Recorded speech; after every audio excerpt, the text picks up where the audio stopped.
오늘은 제 7강이죠. 7강인데 창작의 실제, 그러니까 선생님들이 직접 써온 작품을 가지고 서로 토론도 하고, 제가 평가라기보다 시를 만드실 때, 창작을 하실 때 어떤 점을 주의를 해야 되는지, 그 다음에 어떤 점을 끝까지 놓치지 않고 생각해서 마지막까지 작품을 내가 하고 싶은 이야기를 다른 분들한테, 그러니까 독자들한테 전달할 것인가, 거기에 대해서 구체적으로 말씀드리겠습니다. 그래서 오늘 굉장히 중요한 시간이죠. 전에 제가 시를 쓰기 전에 글쓰기가 굉장히 중요한데, 글쓰기에 대한 핵심이 뭐 플러스 뭐 이렇게 말씀드린 적 있죠. 글쓰기는 내가 바라보는 어떤 대상, 안 그러면 어떤 풍경, 안 그러면 어떤 사람 플러스 뭐이 플러스 돼야 된다 했습니까? 상상. 내 의지, 자기 의지죠. 그러니까 어떤 대상 플러스 작가의 의지, 그죠? 예컨대 선생님들 저번 강의 시간에 이야기를 했었죠. 같이 똥바람, 복마산 똥바람 했을 때 그 똥바람이 대상이 되죠. 그죠? 그 똥바람에 대한 바람이 세다, 뭐 하다, 이런 이야기들은 각자가 다를 수 있죠. 그죠? 근데 그래서 최고 시 이전에 글을 쓴다는 것은 그 똥바람 플러스 쓰는 사람의 의지가 담겨야 돼. 그러니까 이 똥바람을 통해서 내가 무슨 이야기를 할 것인가, 그게 가장 핵심이죠. 똥바람을 가지고 나는 한때 사랑했던 누군가를 떠올려서 그 사람에 대한 추억을 이야기할 것이냐, 방금 싸웠던 이야기를 할 것이냐, 죽이고 싶은 마음을 이야기할 것이냐, 같이 살고 싶은 마음을 이야기할 것이냐, 그 다음 남자는 이런 거, 여자는 이런 것이다, 그 다음 사랑은 이런 것이다, 이별은 이런 것이다, 이것처럼 선생님들의 의지가 담겨야 돼요. 그건 시든 소설이든 수필이든 매 한 가지죠. 그래서 시라는 장르를 말하기 전에 글을 쓴다는 것, 쉽게 말하면 글쓰기는 어떤 대상 플러스 나의 의지, 이게 작가의 의지가 담겨야 돼요. 그런 시를 좋은 시라고 이야기를 하죠. 좋은 글쓰기. 그러니까 일기나 편지를 쓸 때도 목적이 있다는 거죠. 누군가에게 편지를 쓴다는 것은 내 마음을 전달하기 위해서 쓰는 것인데, 그 마음이 슬픈 거냐, 기쁜 거냐, 어두운 거냐, 밝은 거냐, 빛깔이 어떤 것이냐, 이런 거 나름대로 자기가 쓰실 때 생각을 해야 된다는 거죠. 그죠? 그래서 시뿐만 아니고 아주 짧은 소설 같은 거에도 자기가 하고 싶은 이야기가 분명히 담겨 있어요. 그걸 자꾸 잊어비고 이제 선생님들이 맨 처음에 시를 공부를 하시면 시한테 너무 부담이 돼서 이 좋은 시를 써야 된다는 그게 얽매여 가지고, 어떻게 하면 좋은 말로, 그 다음에 남들이 보면 아름답다, 이쁘다, 이런 말들로 그렇게 비춰질까, 나의 글이, 그것만 신경을 쓰거든요. 근데 그건 너무 사소한 문제죠. 이 사람 이 이야기를 하는구나, 그게 강력하게 일으켜야 돼, 독자들한테. 그래야 선생님들의 글이고 선생님들의 목소리고 선생님들의 시가 되죠. 그래서 시를 생각하기 이전에 글을 쓴다는 것, 그러니까 내가 왜 글을 쓰는가, 이게 핵심이죠. 내가 왜 이 글을 써야 되는가, 그걸 좀 진지하게 생각하시면 지금보다 훨씬 나아질 수 있어요. 제가 선생님들 이른바 이제 숙제죠. 한번 써보십시오. 일주일에 시를 한 편 쓰기가 쉽지 않잖아요. 그죠? 그럼에도 불구하고 써오셨다는 것은 그만큼 이 글을 쓰는데 관심도 그다음에 애정도, 사랑도 충분히 가졌다는 이야기죠. 그래서 나중에 이제 그 선생님들이 쓴 작품 가지고 이야기를 할 텐데, 그 이전에 제가 먼저 우리 자료집에 있는 거 가지고 한번 설명을 드릴게요. 시를 너무 글 쓴다는 것은 선생님들이 그냥 편하게 탁 이렇게 쓰면 되는데, 시라는 장르로 딱 들어오면 또 시가 가진 어떤, 또 소설이 가진 어떤 다 각자 그게 있죠. 그래서 시, 소설 이렇게 다 분야가 나눠져 있듯이, 그죠? 우선에 4페이지 있죠. 4페이지. 그 외에 아무 생각도 없을 것이다. 4페이지. 그 외에 짧은 시입니다. 그 외에 아무 생각도 없을 것이다. 예. 그 밑에 끼 달밤, 이 두 편을 읽고 저희들 작품하고 어떻게 비교를 하고, 저희들 작품을 나중에 선생님들이 이 수업을 마치고 이 강의를 마치고 집에 가셔서 이제 퇴고를 이른바 해야 되죠. 퇴고를 이제 작품을 고치실 때 어떤 점을 고치면 좋을까, 이걸 생각하면 지금보다 조금 더 아니면 곧 생각하기 나름으로 훨씬 좋아질 수도 있죠. 우선에 그 외에 아무 생각도 없을 것이다. 이규희 시인이라고, 시가 굉장히 아름다운 사람입니다. 아름답기도 하고 자기 목소리가 분명한 시인으로 꼽히기도 하죠. 제가 개인적으로 굉장히 좋아하는 시인인데, 이런 작품들을 읽어보시면 선생님들이 어렵다는 생각은 전혀 들지 않겠죠. 그죠? 애들하고 같이 읽어도 이런 작품들은 좋아해. 제가 어제 늦게 이제 금요일날 제주도 가서 어제 늦게 마지막 비행기 타고 왔었는데, 왜 제주도에 있었냐면 제주도에서 1년에 한 번씩 제주 어린이 시인 학교라고 해. 3년 전부터. 그래서 거기에 이제 제주에 있는 애들 이렇게 불러놓고 제주도하고 착한 여행이란 그 여행사가 있어요. 거기서 주관을 해서 애들이 이제 부르고, 저희들이 시 쓰는 시인들이 몇 명이 가서 같이 이제 이렇게 시도 써보고 읽어도 보고 문학에 대한 전반적인 이야기도 하고, 그걸 1박 2일 동안 하거든요. 하는데 저는 이제 좀 거리가 있으니까 미리 금요일날 가서 어제 왔었는데, 그 친구들하고 수업을 이렇게 하다 보면 제가 생각하지 못한 어떤 이야기들이 굉장히 많이 해요. 그건 선생님들도 마찬가지라요.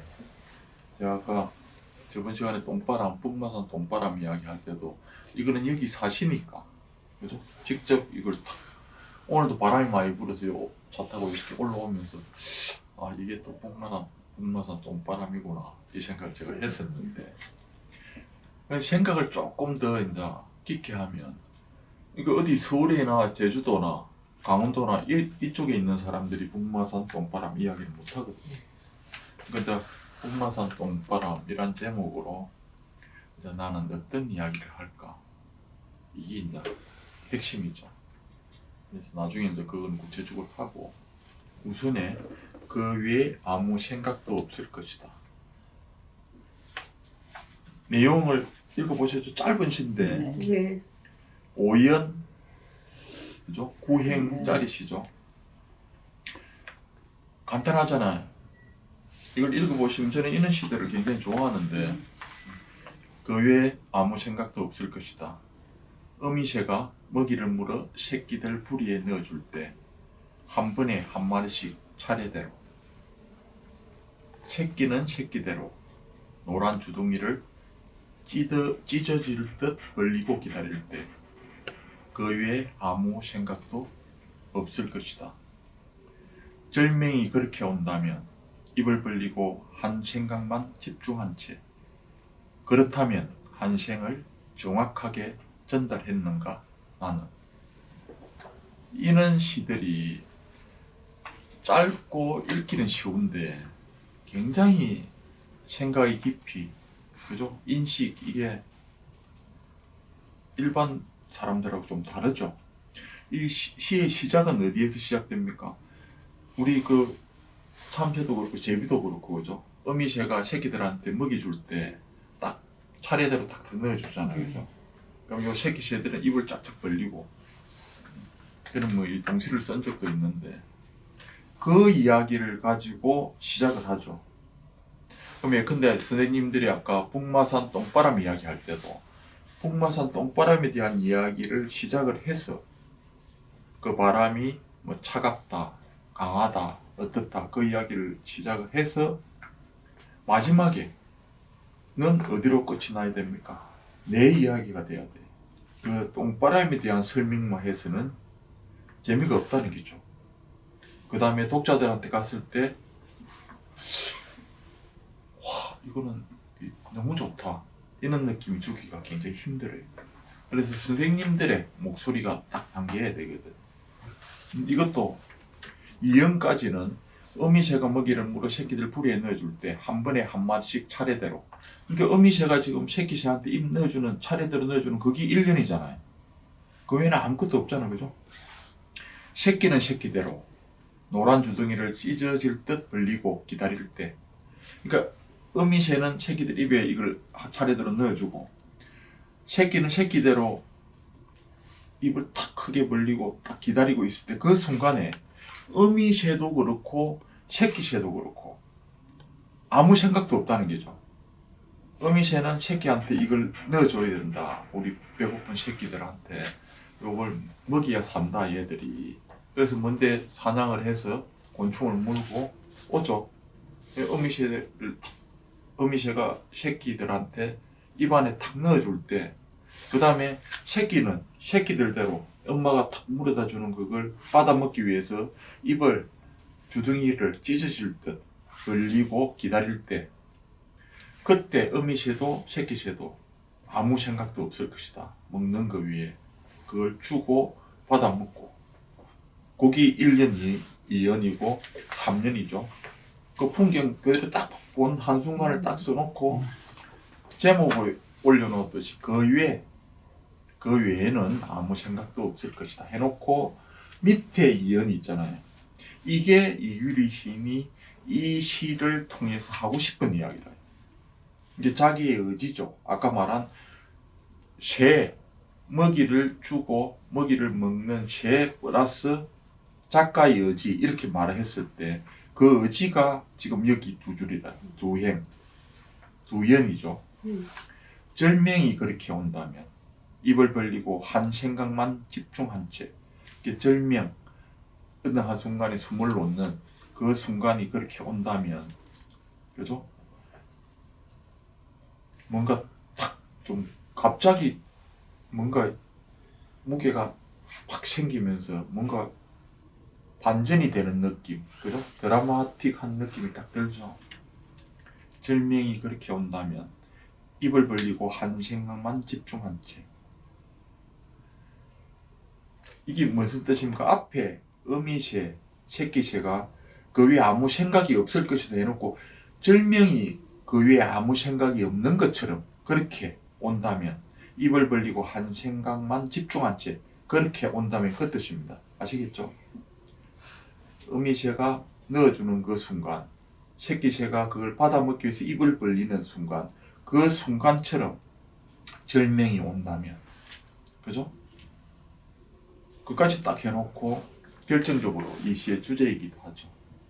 그렇다면 한생을 정확하게 전달했는가? 나는. 그러니까 이건 읽기에 따라 굉장히 어려울 수 있죠.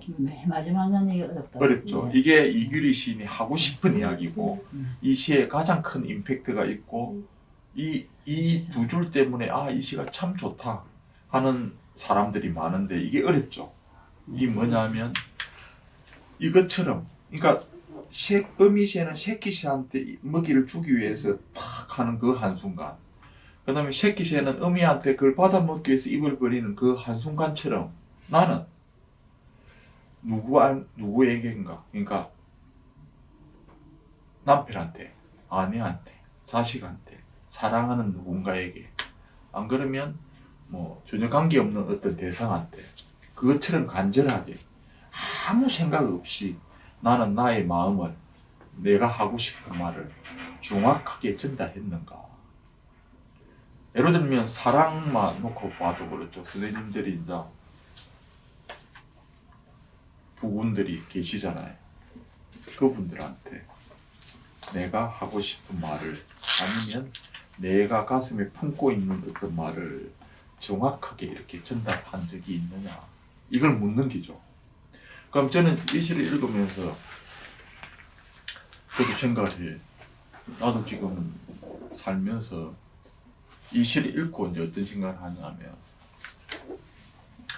나는 첫사랑을 했을 때 그 대상한테 내 마음을 정확하게 탁 전달했던가. 그 다음에 또 이렇게 살면서 제가 딸이 하나 있다 했죠. 딸을 1년에 한두 번밖에 못 만나는데 지도 바쁘고 나도 바쁘고. 그럼 내가 유일하게 딸 하나 있는 걸 사랑하지 않을 수가 없잖아, 그죠? 근데 그 사랑하는 마음 내 안에 들어있는 거라고 그 사람한테 내가, 우리 딸한테 내가 전달하는 거하고 다르죠. 그러니까 제 같은 스타일은 그걸 전달을 잘 못하는 스타일이라. 이게 따뜻하고 살갑지도 않고 그냥 내가 아무리 좋아해도 좋아한다 이걸 표현을 잘 못해. 대부분의 남자들이 그렇듯이. 그런 것들도 나도 이제 정확하게 표현을 하고 싶구나. 나는 너를 진짜 뭐뭐하다. 내 마음에 품을 것만이 아니고 이거 정확하게 전달을 해야 된다. 그래야 그 사람이 알 것 아니냐, 그런 생각을 하겠죠. 이것도 인생에 대한 전체 이야기죠.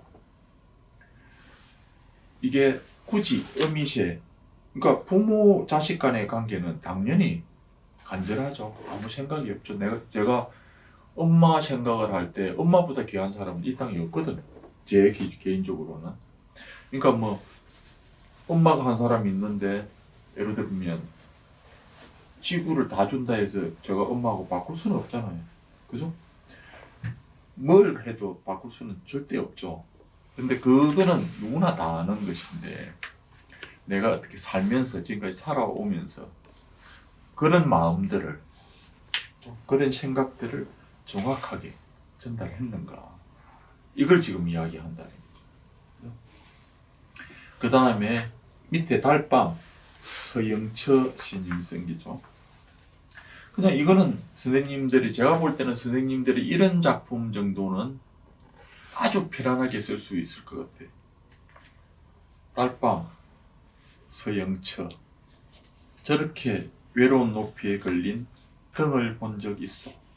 물어보는 거죠. 이게 달을 갖다 지금 등이라고 본 거죠. 선생님 충분히 쓸 수 있다고 저는 봐요. 푸제 죽인 한 사람을 하염없이 기다리는. 그 없는 누군가를, 한 사람을 하염없이 기다리는 달. 근데 이게 옛날에도 이런 풍의 시들은 굉장히 많죠. 그럼에도 불구하고 제가 여기 넣은 거는 선생님들께서 시를 너무 어렵게 생각하시는 것 같아서, 이렇게 쉽게 생각하셔도 충분히 시는 될 수 있다는 거죠. 그죠? 막 길게 억지로 쓸 필요 없이 내가 하고 싶은 말. 이 달밤이란 시도 흔하게 쓸 수 있고 조금 낯익죠, 시가. 그죠? 저렇게 외로운 높이에 걸린 등을 본 적이 있어. 그러니까 이것도 하늘 높이 뜬 달. 그죠?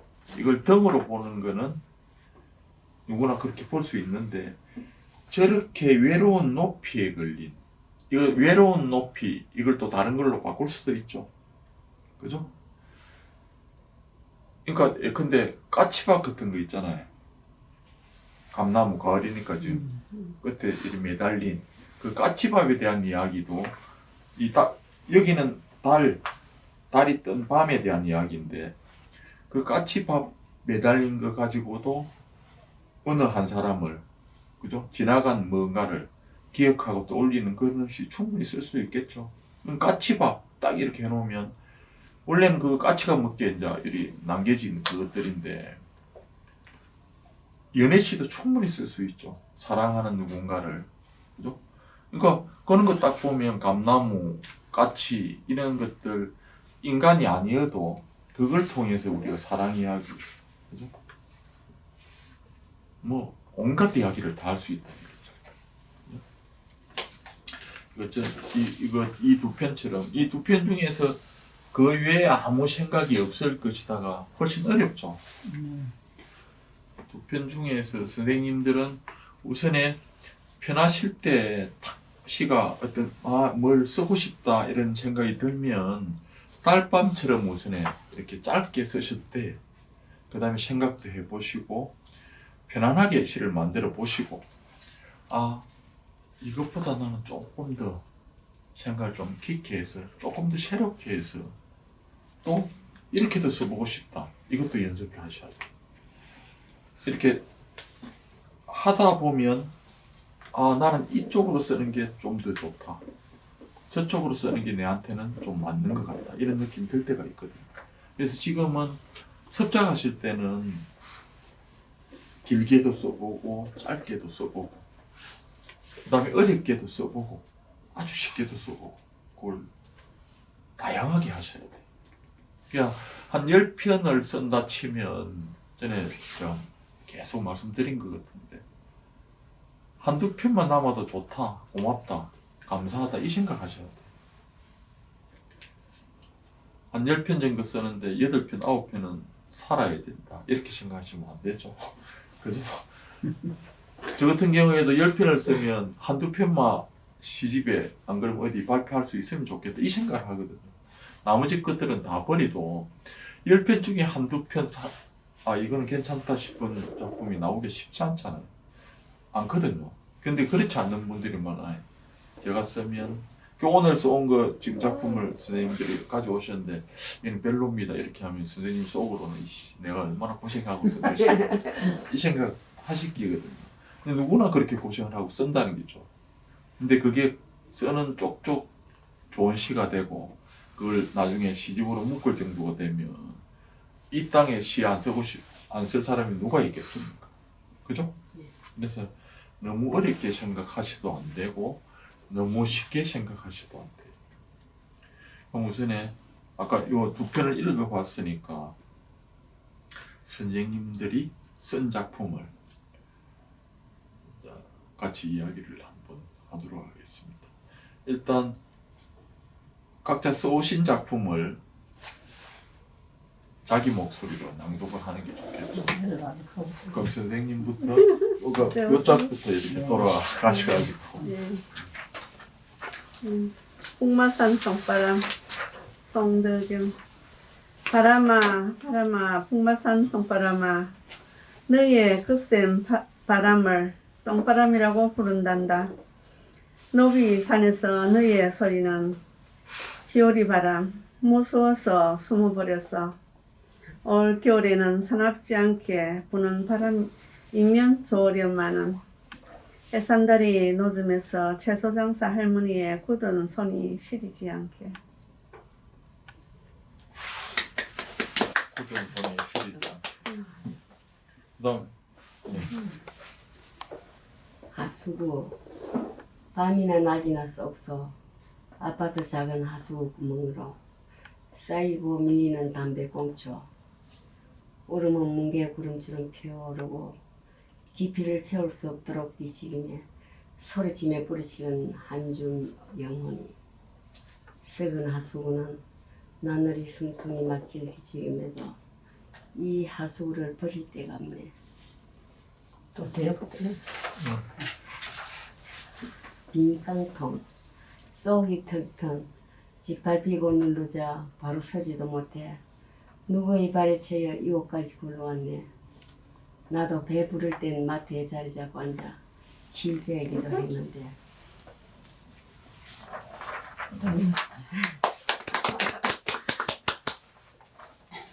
풍마산 똥바람 아무데 철회하지 않았다.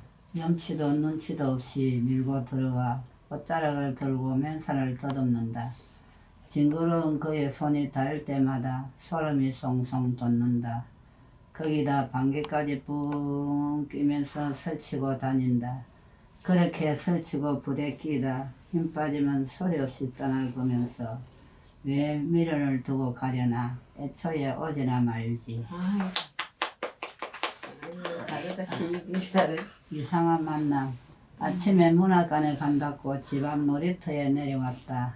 놀이터에는 유치원 갈 아이와 아빠가 노란 버스를 기다리고 있다.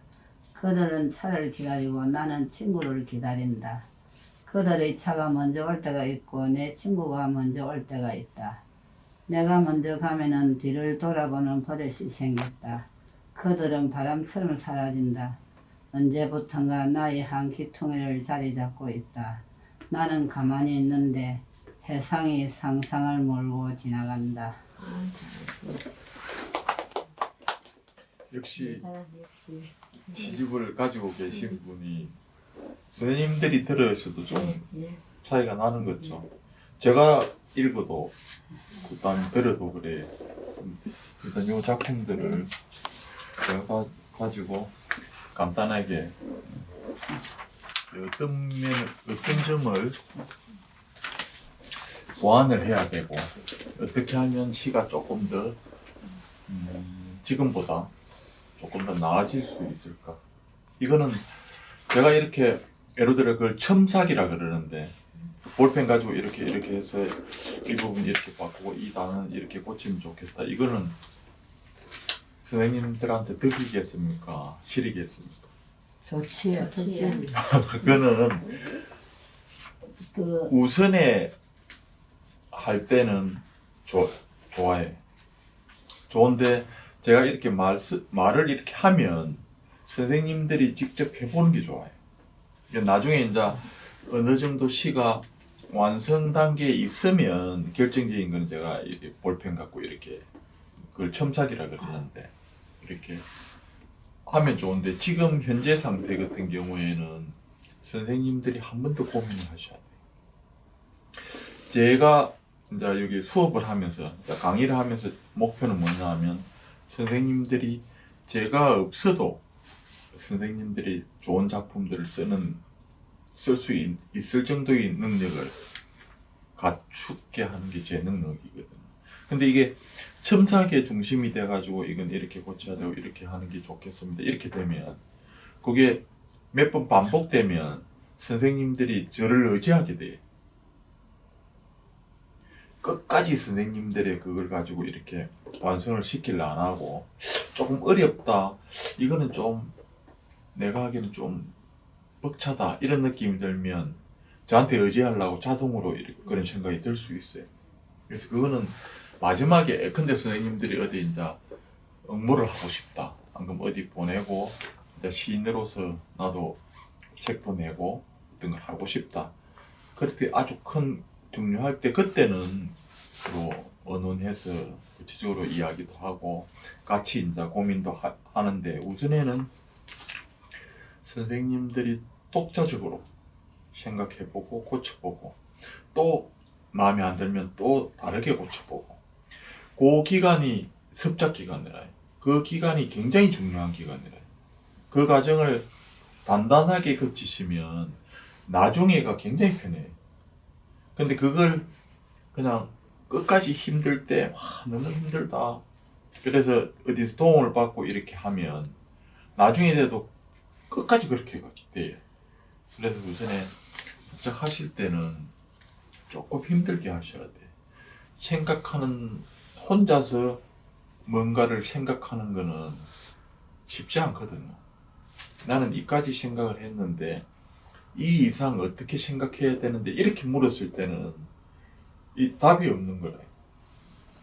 근데 시를 쓴다는 것은 안 그러면 문학을 한다는 것은 그냥 일상에서 생각하고 살아온 방식에서 한 걸음, 두 걸음 더 들어가야 되는 노력이거든요.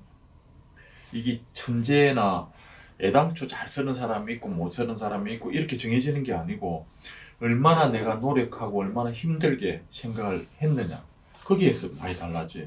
그러니까 선생님께서 시집을 내고 지금 이렇게 같이 썼는데도 선생님 작품이 좀 낫다는 느낌이 드는 것은 그냥 선생님이 타고날 때 뛰어난 시인이어서 그런 건 아니거든요.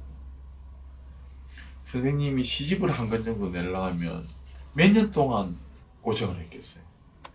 예를 들면 60편 해도 그 60편이 1년, 2년에 끝날 것 같으면 얼마나 쉽겠어요. 근데 열심히 진짜 하면 뭐 그럴 수도 있겠지만 그게 힘들거든요. 근데 그 한 권을 내기 위해서 몇 년의 과정을 거치고 그 내고 나서 또 몇 년의 과정을 거쳐서 두 번째가 나오고 이렇거든요. 근데 그 과정이 너무나 중요하다는 거죠. 나오고 안 나오고 그게 중요한 게 아니고 그 과정에 선생님들이 생각하고 고민하고 요것도 두 분 선생님하고 재덕 선생님하고 차이는 그 과정을 더 힘들게 오래 겪어왔고 선생님들은 좀 짧고 그 차이라. 선생님은 시적 재능이 뛰어나고 선생님들은 부족하고 이 차이가 아니고 그죠? 그러니까 초등학교 6학년하고 중학교 3학년하고 같을 수는 없잖아요. 그죠? 그 공부한 경력이 있고 경험이 있고 그래서 우선에 선생님께서 직접 이제 북마산 똥바람의 주인공이시죠. 말씀을 하신 선생님께서 저는 처음 몇 번 시를 안 써보셨는데도 이렇게 쓰시면 좋아요. 시가 좋은데 참 뭔가 이리 아까 재덕 선생님이 쓴 작품하고 차이는 뭐냐면 이 이제 재덕 선생님 쓴 작품은 지금 제목은 북마산 똥바람이고 바람 이야기를 하는 것 같은데 지금 누 이야기를 하는 것 같습니까? 두 분 선생님들이 이 시를 읽을 때는 바람 선생님은 바람에 대해서 나중에 그 할머니 저 예. 바람을 이야기했고 아니 저는 선생님 시 말고 지금 재덕 선생님 제가 한 번 더 읽어드릴게요. 북마산 똥바람 아무도 초대하지 않았다. 염치도 눈치도 없이 밀고 들어와 옷자락을 들고 맨살을 더듬는다. 징그러운 그의 손이 닿을 때마다 소름이 송송 돋는다. 거기다 방귀까지 붕 끼면서 설치고 다닌다. 그렇게 설치고 부대끼다 힘 빠지면 소리 없이 떠날 거면서 왜 미련을 두고 가려나. 애초에 오지나 말지. 이렇게 썼거든요. 그러면 선생님은 이거는 그냥 북마산 똥바람에 대한 이야기다. 선생님은 이제 처음에는 이제 바람에 대해서 이야기고 그 바람에 대해서 그 연민을 느끼는 사람은 어느 그 채소장사 할머니였어요. 네. 아니 선생님 시 말고 여기는 제도장사 할머니가 안 나오죠. 네. 그러면 이걸 사람을 이제 그러면 재덕 선생님은 이 작품에 제가 이제 우리 초등학교나 중학교 때 수업할 때처럼 이 시의 주제가 뭡니까? 물었을 때 선생님께서는 뭐라 대답하랍니까? 솔직히 이야기해야 됩니다. 똥바람을 이용을 해가지고 이 사람을 조금 해가지고 사람이라 하고 여기 보면 5번째 줄에 보면 아무도 초대하지 않았다. 염치도 눈치도 없이 밀고 들어와 옷자락을 들고 맨살을 더듬는다. 이게 이제 똥바람 이야기잖아요. 바람이 쐬갖고 이렇게 들어와서 징그러운 그의 손이 닿을 때마다 할 때 그의 손이 돼 있잖아요. 그때 그의는 없어도 되죠. 징그러운 손이 닿을 때마다 이렇게 했는데 여기서 그의 이게 그 바람을 의인화시켰다는 거죠. 사람으로 그죠. 이거는 이제 제가 볼 때는 선생님이 요 그의는 빼도 돼. 의인화를 시키든 안 시키든. 근데 거기다 방귀까지 이때 방귀하고 똥바람인데 방귀까지 이제 똥바람이 붙어서 이제 방귀까지 이야기를 하겠죠. 근데 바람이 진짜 방귀를 뀌는 경우가 있습니까? 바람 소리가 이제 아예 나네. 이제 바람이 오다가 이제 태풍 불지. 많이 심하고 무서 바람 소리 나지. 아니 소리 그냥 사분하고 이게 태풍이 불 때 웅하는 걸 방구 정도로 생각하면 안 된다 아닙니까 지금 사태가. 아니 바람이 방귀가 빼야 너무 많이 그 소리 안 들어봤습니까? 아니 얼마나 바람 소리 소리가 크대. 이렇게 많이 불 때는 근데 지금 그 소리는 당연히 선생님이 말씀하시는 걸 제가 못 알아듣는 게 아니고 그걸 그냥 소리에 따라 주는 방구다 이래 할 때는 동시로 그러니까 애들한테 주는 동시에도 쓰면 잘 썼다 소리를 못 들어요. 네. 또 빼야 되거든요. 아, 빼야 무조건 지금 예.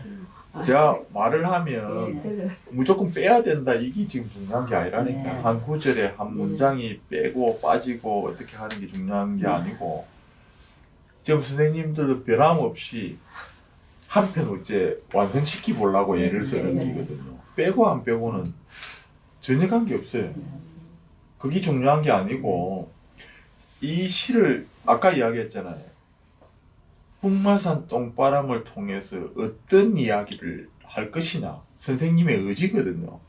그러면 풍마산 똥바람을 위해서만 쓰면 내가 왜 시를 써야 되는가를 한번 고민을 하셔야 돼.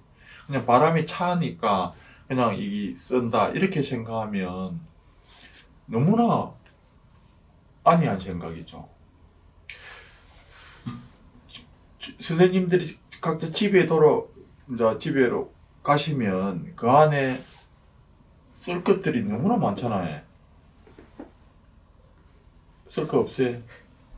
집안에 근데 뭐 개를 키우거나 고양이를 키운다 가정했을 때 그것 쓸 것도 있고 그다음 밥할 때 그 다음에 아저씨 이야기 뭐 자식 이야기 손자 이야기 또 무슨 이야기 이불 이야기 세탁기 이야기 그죠? 뭐 할 이야기가 너무나 많죠. 근데 그것들 빼고 풍마산 똥바람을 이야기할 필요가 없잖아요. 뭔 뜻이냐 하면 작가의 의지가 들어간다는 것은 이 풍마산 똥바람을 제목은 그렇고 똥바람 이야기를 하는데 이 똥바람이 근데 제덕 선생님이 이 땅에서 가장 사랑한 사람 쉽게 얘기하면 지금 같이 살고 계시는 남편 안 그러면 어머니, 안 그러면 시어머니, 안 그러면 시아버지, 안 그러면 오래전에 돌아가신 할아버지. 이렇게 염두에 뒀을 때 이 시가 어떻게 달라집니까? 이게 그냥 풍마산 똥바람인데 이게 세게 들어와. 이게 사람의 사랑, 사람의 마음, 이걸로 얼마든지 바꿀 수 있어요. 지금 이 시는 떠날 거면서 왜 미련을 두고 가려나 애초에 오지나 말지 이렇게 하는 것은 예를 들어 가지고 제가 안 그러면 조 박사님이 하기사님이 같이 연애를 하는 중이라 그죠? 여자분인데 남자가 이제 둘이 사랑을 해. 근데 이 사람이 원래 바람처럼 오는 게잖아요. 사랑이란 게 왔어요.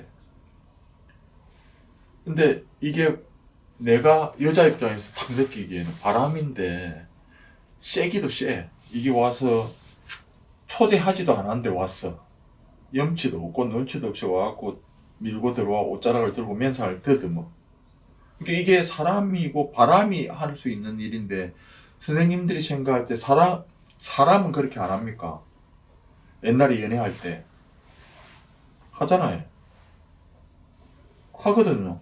내가 누군가를 사랑하고 사랑받는다는 것은 그거하고 똑같아. 근데 어머니가 돌아가셨어. 근데 나는 항상 어머니가 보고 싶어요. 근데 이놈 어머니가 돌아가셔서 땅에 묻혀가지고 하늘로를 안 그러면 데 가셔가지고 오지 않을 줄 알았는데 와. 그게 똥바람이다 이야기했을 때 말 됩니까? 안 된다는 거죠. 그죠? 내가 누군가를 그리워하는데 그 그리움, 이 땅에 없더라도 그 그리움이 느낄 수 있는 거는 바람처럼 와닿기 때문에 그래. 보이지도 않고 만져지지도 않는데 이게 와서 내 몸에 닿는다는 거죠. 그러면 풍마산 똥바람이나 어디 바람이나 사람이나 다를 게 하나도 없잖아요. 그럼 이 시가 제가 생각할 때 훨씬 더 좋아지려 그러면 이거는 지금 거의 종이 한 장 차이죠. 쓸 때 제덕 선생님은 그래서 두 선생님한테 제가 먼저 물은 게라니 이게 그냥 어떻게 읽힙니까? 제목은 북마산 똥바람이고 바람 이야기를 하는데 누군가 있는 것다. 남편이나 돌아가신 어머니나 아버지나 그럼 한때 사랑했던 아프게 사랑했지만 이별할 수밖에 없었던 어떤 대상을 염두에 두고 그 사람을 염두에 두고 똥바람을 썼으면 이거하고 지금 달라질 게 거의 없어요. 몇 개의 문장 빼고는. 근데 그걸 염두에 두고 쓴 거하고 그냥 똥바람만 가지고 바람을 이렇게 의인화시켜서 쓴 거하고는 읽을 때 느낌이 달라요. 그러면 선생님이 쓰고 싶은 것은 그냥 바람이 세다. 그래서 북마산 똥바람이다. 이건 쓸 필요가 없어요. 그걸 내가 쓸 이유는 없잖아요. 그냥 바람이 이렇게 맞으면 되는데 그걸 쓰게 된 거는 뭡니까? 아, 저 똥바람 같은 사람이 내 인생에 있었다. 그게 지금 현재 사는 남편이다. 돌아가신 아버지다. 돌아가신 누구다. 안 그러면 멀리 떠난 언젠가 헤어졌던 누구다. 가는 잊은 줄 알았는데 잊을만 하면 북마산 똥바람처럼 자꾸 나를 찾아온다. 그럼 제목만 북마산 똥바람이고 안에 내용은 뭡니까? 재석 선생님이 끝내 놓지 못하는 사람이라. 그게 그렇게 됐을 때 이 시가 훨씬 임팩트가 있죠. 마지막에 그렇게 써 있잖아요. 미련을 두고 가려나 애초에 오지라 말지. 이게 사람 이야기거든요. 사람이 그렇잖아요. 왔다가 떠날 때 이 구절이거든요. 그럼 북마산 똥바람은 365일 부는 거 아니잖아요. 그죠? 근데 딱 이걸 바람을 맞으면서 어느 한 사람은 그걸도 비슷하죠. 바람, 사람. 공통점이 뭡니까? 바람하고 사람하고는. 바람은 보이지 않고 만져지지 않잖아요. 사람도 그래. 실기는 우리가 몸을 가지고 있어서 보이고 만져진다 생각하는데 저는 그렇게 안 봐요. 그건 겉으로 볼 때 그런 것이고 바람하고 사람하고의 공통점은 보이지도 않고 만져지지도 않는다고 이야기했을 때 그걸 두 개로 공통으로 놓을 때는 사람이 어떤 걸 보고 합니까? 육체를 보고 하는 게 아니고 마음을 보고 말할 때는 그게 동일해요. 그냥 겉으로 내 눈에 보이는 그 사람의 육체 보는 거하고 그 사람의 육체가 가진 그 마음을 읽는 거하고 같습니까? 틀립니까? 같습니다. 틀리죠. 우선에 볼 때는. 근데 정작 중요한 거는 뭡니까? 그 사람이 갖고 있는 마음이라. 그 갖고 있는 마음을 쓰면 얼마든지 그걸 쓸 수 있다는 거죠. 바람을 통해서 사람을. 그럼 제가 이 시를 선생님 태고하실 때는 그냥 제목 그대로 쓰고 여기 별로 고칠 것도 없어요. 여기 분명한 것은 선생님이 어느 누군가를 넣어야 된다는 거죠.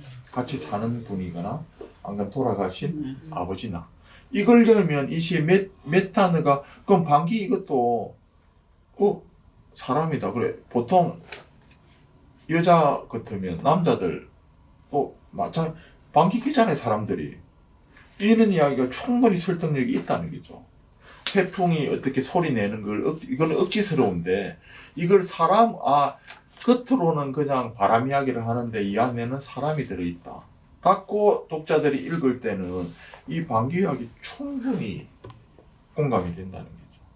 아시겠죠? 그 차이라요.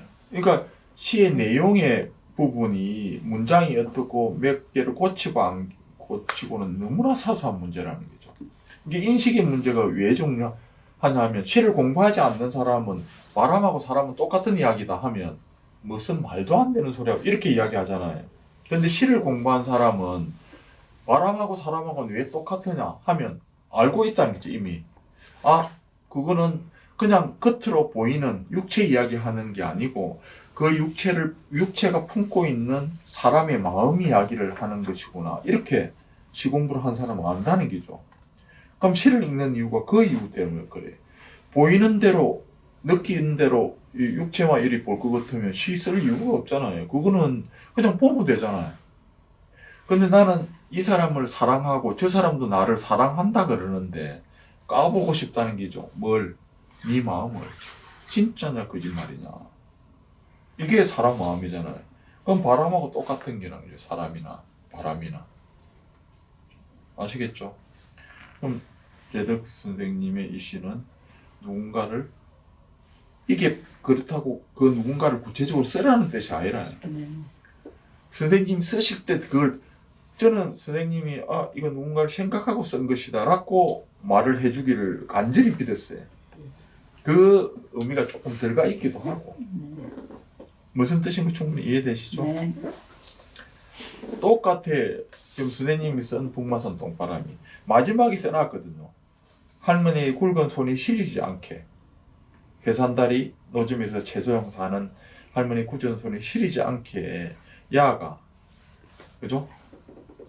이 바람 이야기를 마지막에 근데 이 마지막이 하는 거는 선생님이 시를 공부한 지 얼마 안 돼도 그냥 북마산 똥바람의 이야기만 지금 하는 게 아니죠.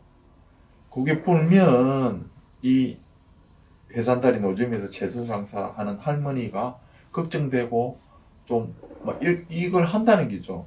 이게 더 강하게 들어가야 돼. 그죠? 이번 바람아 바람아 북마산 똥바람아 너희 거센 바람을 똥바람이라 부른단다. 노비산에서 너희 소리는 회오리 바람 무서워서 숨어버렸어. 올겨울에는 사납지 않게 부는 바람이면 좋으련만. 그러니까 이게 너무 세니까 좀 사납지 않게 불면 좋겠다. 그래야 이 해산다리에서 노점상을 하는 할머니 손이 시리지 않는다. 이야기를 지금 하는 게잖아요. 그죠? 이걸 좀 더 밑에 이야기가 더 들어가야 돼. 이 바람이, 그러니까 바람이 싸납게 부는데 선생님이 싸납게 불지 마라 한다고 그 바람이 싸납게 안 붑니까? 불잖아요. 그죠? 그러니까 이때 이 할머니 굳은 손가락, 채소장산 할머니한테 오는 이 바람은 세상 이치죠. 세상에 살아가는 거기고.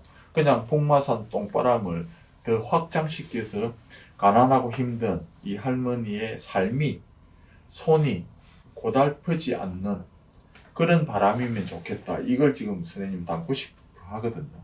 이게 좀 더 구체적으로 들어가야 돼. 예, 똥바람이라 부른단다 이런 거는 없어도 돼요. 이런 거 설명하지 말고 노비산에서 너희 소리는 회오리 바람 무서워서 숨어버렸다. 그런데도 숨지 않는 사람이 있다.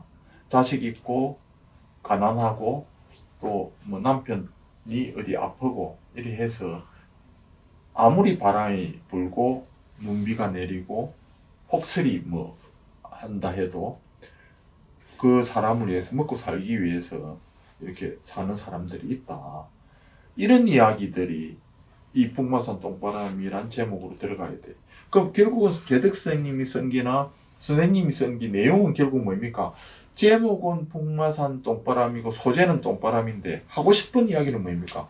사람에 대한 그리움, 간절함, 사랑, 애정이라는 게죠. 이해되죠? 그러니까 요것처럼 이걸 이게 북마산 똥바람이 앞에 1년 너희 거센 바람을 똥바람이라 부른다. 이게 설명이라는 거래. 이거 설명할 필요 없이 내용을 통해서 이 똥바람이 사람한테 그다음 나한테 그다음에 채소 장사를 할머니한테 어떤 게 있고 그 삶, 그러니까 가난하고 힘든 그 힘든 삶을 가진 사람인데 이것마저 있어가지고 더 힘들고 이런 이야기들을 해주면 훨씬 더 구체적이고 좋다는 거죠. 그러니까 내용은 거의 비슷해요. 선생님 내용이 비슷해야 되고 비슷할 수밖에 없죠. 북마산 똥바람에 대한 광고를 찍는 게 아니다는 거죠. 시는 제목은 똥바람이고 이게 소재라는 거죠. 이걸 소재로 삼아서 선생님들이 하고 싶은 이야기들, 선생님이 하고 싶은 이야기 이거래. 굵은 손이 시리지 않게 이게 하고 싶은 이야기고 선생님이 하고 싶은 이야기는 뭡니까? 나중에 갓기면서 오느냐 이기잖아요. 마지막에 두 분 다 마지막에 왜 미련을 두고 가려나 애도 갈 것 같으면 애도 오지 말지. 이게 지금 선생님이 하고 싶은 이야기고 선생님은 좀 싸납게 불지 마라. 이 할머니 손이 시리니까 이기거든요. 결국 사람 이야기잖아. 다 있는데 그게 임팩트가 약하다는 거죠. 이해되시죠? 그걸 강화시켜야 돼. 시를 이쁘게 만드시기보다 그걸 강화시키면 지금보다 훨씬 구체적으로 좋아질 수 있다는 거죠. 아시겠죠? 자, 이제 나머지 써온 작품 가지고 이야기를 다시 빈 깡통, 그 다음에 하수구, 그 다음 제덕 선생님 이상한 만남, 오늘 그 일주일 동안에 지금 두 편, 한 편이죠. 일주일에 2편이나 쓴다는 것은 거의 불가능한 일이고. 근데 제가 총 쓴 것 중에서 오늘 굉장히 시가 좋다고 느낀 작품은 이상한 만남입니다. 선생님들도 제가 볼 때는 잘 쓰실 것 같은데 시를 좀 의식을 많이 해요. 그냥 편안하게 딱 쓰시면 되는데 시를 의식하니까 좀 짧게 뭔가를 이렇게 탁 우리말로 이제 음악성이죠. 리듬감도 있고 이렇게 해야 시가 되는 거 아니냐 이걸 의식하거든요. 그렇게 생각하실 필요가 없어요. 그냥 우선에는 편하게 쓰셔야 돼요. 이게 문학이라는 게 막 시는 어디 창작 강의 같은 데 가면 시는 이렇게 해야 된다. 음악성이 있어야 되고 리듬감이 있어야 되고 이렇게 써야 됩니다. 이렇게 이야기하시는 분들도 있거든요. 근데 그런 말들은 설령 맞는 이야기, 틀린 이야기는 아닌데도 그걸 먼저 이렇게 의식을 하시면 절대 안 돼요. 그냥 내가 이야기하듯이 시는 선생님 내부에 있다는 거죠. 어제 제가 엊그제 2박 3일로 제주도에 있다 했는데 애가 쓴 동시 중에 이런 게 있어요. 제목이 가을인데 가을은 바람으로 말을 한다. 이게 첫 줄이래요. 그렇잖아요. 제목이 가을이면 가을에 전체적으로 단풍이 뭐 바람이 어떻고 뭐 이런 이야기 하잖아요. 근데 그 세부적으로 딱 들어가면 가을 바람 뭐 쓸쓸함 뭐 이런 이야기 이미지가 막 떠오르잖아요. 그죠? 그러면 가을 되면 주로 하는 게 하늘 보고는 천고마비의 계절 뭐 이렇게 이야기 하잖아요. 그 내용 중에 중간쯤 이런 구절도 있어요. 첫 구절이 가을은 바람으로 말을 한다. 중간쯤 내려오면 가을은 하늘로 말을 한다. 이렇게 이야기를 해요. 좋잖아요. 그게 그냥 그걸 가지고 뭔가 시를 의식해서 뭔가 만든 게 아니고 가을이 과연 우리는 사람인데 이야기도 하고 뭐 하는데 가을은 우리처럼 실질적으로 딱 보이는 게 아니잖아요. 그죠? 계절의 어떤 근데 자기가 생각할 때는 바람이 이제 이렇게 세게 분다는 게죠. 찬바람이 겨울에도 바람이 불지만 근데 가을은 바람으로 말을 한다. 외롭다는 이미지도 그 안에 자동으로 포함이 된다는 거죠. 그 다음 하늘로 말을 한다. 이것처럼 좀 편안하게 생각하셔야 돼요. 그죠? 그렇게 생각해서 그걸 쓸 때는 선생님 내부, 그러니까 선생님 안에 들어있는 이야기를 끄집어내기 위해서 지금 시를 만드는 기거든요. 근데 빈 깡통이잖아요. 그럼 빈 깡통이란 제목이 딱 주어졌을 때 그냥 우리가 보는 통조림 깡통, 그죠? 뭘 먹고 피우고 난 뒤에 그 남은 깡통에 대한 시를 써보고 싶다 이 생각이 들면 뭐부터 생각해야 될 것 같습니까? 그냥 그 깡통에 대한 이야기만 집중하지 말고 예를 들면 이런 거라 내 몸 안에 그러니까 내 신체 부위 중에 깡통이라고 생각하고 이야기할 만한 게 뭐 있습니까? 예를 들면 우리 애들도 그렇고 이야기할 때 보통 니는 왜 그래 머리가 삐었노? 이래 할 때 그 깡통의 이미지도 있잖아요. 그것처럼 여러 가지를 막 진짜 깡통에 대한 이야기만 하려고 예를 쓰지 말고 선생님 안에 내 내부 그 다음 몸을 통해서 어떤 이미지 빈 깡통 나도 있는데 이런 것들 자꾸 뭔가를 이야기를 자꾸 스스로 하는 게라요. 결국 시는 선생님 안에 있다는 거죠. 그럼 여기 보면 속이 텅텅 짓밟히고 눌러져 바로 서지도 못해. 이게 깡통의 이야기죠. 찌그러진 깡통 이야기죠. 누구의 발에 채여 이곳까지 굴러왔네. 그죠?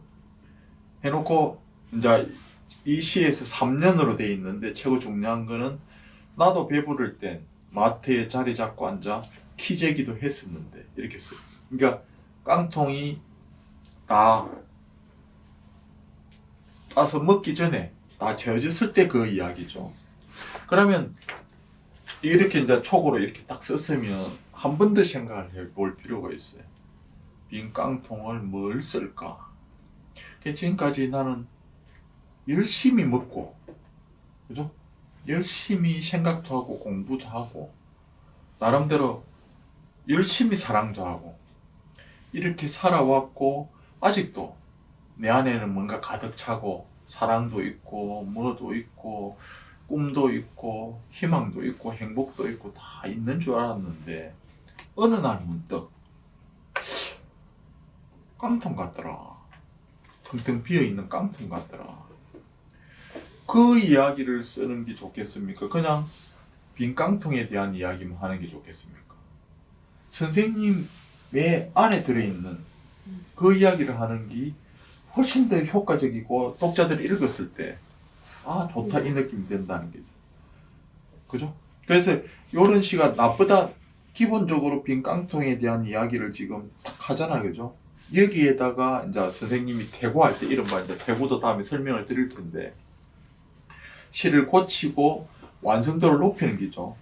그때 완성도는 선생님의 이야기가 본격적으로 탁 드러나서 독자들한테 탁 갔을 때 그게 이제 퇴고하는 과정이 글자 고치는 게 퇴고하는 과정이 아니고 글자 몇 개 고치고 문장 몇 개 넣고 빼고 하는 게 퇴고는 아니라 그것도 당연히 퇴고 안에 들어가는데 그거는 너무나 사소한 것이고 이 깡통을 통해서 내가 어떤 이야기를 할 것이냐. 나는 지금까지 아무도 뚜껑조차 따지 않은 깡통인 것처럼 그렇게 살았는데 어느 날 문득 돌아보니까 내가 빈 깡통 같다. 그러면 이걸 영혼을 이야기할 수도 있고 내 육체를 이야기할 수도 있고 내 사랑을 이야기할 수도 있어요. 그죠? 나는 나름대로 가난하지 않게 밥 잘 먹고 애들 잘 키웠고 열심히 살았다. 그런데 그렇게 살다가 어느 가을날 문득 보니까 깡통 같더라. 내한테 남은 게 많은 줄 알았더니 지금 아무것도 없다. 영혼이 텅텅 비어 있는 것 같다. 안 그러면 그게 너무 크다 싶으면 열심히 사랑하고 사랑을 주면서 살아간 것 같은데 지금 내한테 남아있는 내 사랑은 없는 것 같다. 그것도 깡통이잖아요. 빈 깡통. 그런 이야기를 쓰시면 이 시가 훨씬 더 좋아져요. 그러니까 그걸 제가 요구를 하는 것이죠. 그냥 그 깡통에 대한 딱 보고 이미지만 이렇게 탁 쓰는 게 아니고 우리가 실질적으로 보는 깡통하고 우리가 살아가면서 내가 스스로 느끼는 깡통하고는 똑같을 수도 있고 다를 수도 있어요. 근데 똑같이 생각하면 많겠죠. 그 이야기를 하는 게 지금 훨씬 더 좋아요. 이해되시죠? 나도 배부를 땐 마트에 자리 잡고 앉아 기재기도 했었는데 이 이야기를 하면 이제 아까 조금 전에 제가 말씀드린 걸 리바이벌해서 뭘 쓰면 이렇게 깡통을 따기 전에 뭔가 복숭아 통조림 같은 복숭아 가득 들었을 때 그때처럼 이렇게 마트에 딱 앉아가지고 다른 통조림들하고 기재기도 하고 쉽게 말하면 잘난 체도 하고 넉넉하게 있었는데 이제 그걸 싹 다 따고 알맹이가 없고 나니까 빈 깡통이다. 이것만 쓰기에는 너무나 단편적이라는 거죠. 이게 선생님 인생, 선생님 삶, 선생님 사랑이 들어가야 돼. 영혼이 들어가거나 죽음이 들어가거나 이게 들어갔을 때 제목은 그대로 빈 깡통으로 가고 내 인생은 과연 깡통이냐 빈 깡통이냐 가득 찬 깡통이냐 이거부터 차근차근 생각을 해본다는 거죠. 생각을 하시다 보면 나는 이걸 써야 되겠다. 나는 사랑을 너무나 많이 줬다. 자식한테, 남편한테, 어머니한테, 아들한테, 뭐 손자한테. 그러고 보니까 나는 사랑이 남은 게 없다. 근데 이 사랑을 채워야 내가 살 수 있다. 이것도 깡통 이야기 될 수 있어요. 빈 깡통. 그죠? 왜 그 많던 사랑을 다 누구한테 실질적으로 그렇잖아요. 자식한테 먹이고. 그죠? 나는 겉으로는 지금 뭔가 가득 차고 다른 사람이 볼 때도 그만큼 열심히 잘 살았으면 지금 네가 빈깡통하고는 거리가 멀다. 그건 다른 사람이 그렇게 이야기하겠죠. 네가 볼 때는 그렇게 보이는데 실질적으로 내가 내 안을 탁 들여다보니까 안에 든 게 없더라. 너무나 많은 사랑을 줬고 너무나 많은 희생을 했는데 누군가 나한테 사랑을 그만큼 채워주지를 못해서 나는 아직 지금 보니까 빈 깡통 같다. 그 이야기를 썼을 때 훨씬 설득력이 있다는 거죠. 이해되시죠? 그게 퇴고 과정이라. 그냥 이걸 바탕으로 해서 거기에다가 선생님 이야기가 이제 그 합쳐지는 거죠. 이해되시죠? 하수구도 마찬가지라. 하수구도 똑같이 여기 보면 밤이나 낮이나 쏙쏙 아파트 작은 하수구 구멍으로 쌓이고 밀리는 담배꽁초. 이 하수구에 담배꽁초도 있고 뭐 별의별 것들이 다 있죠. 그게 지금 1년이죠. 울음은 뭉게구름처럼 피어오르고 깊이를 채울 수 없도록 뒤척이며 소리치며 뿌리치는 한 줌 영혼이. 이 연애는 아주 앞에 거에 달리 막 뭔가 탁 돼 있죠. 마지막이 썩은 하수구는 나날이 숨통이 막힐 뒤척임에도 이 하수구를 버릴 데가 없네. 그러니까 그게 쌓이고 담배꽁초 쌓이고 이런 그 나날이 온갖 쓰레기들이 모이고 이리 함에도 불구하고 이 하수구를 버릴 데가 없네 이렇게 했잖아요, 그죠? 그럼 이것도 그 하수구만 딱 단편적으로 보고 쓴 이야기라.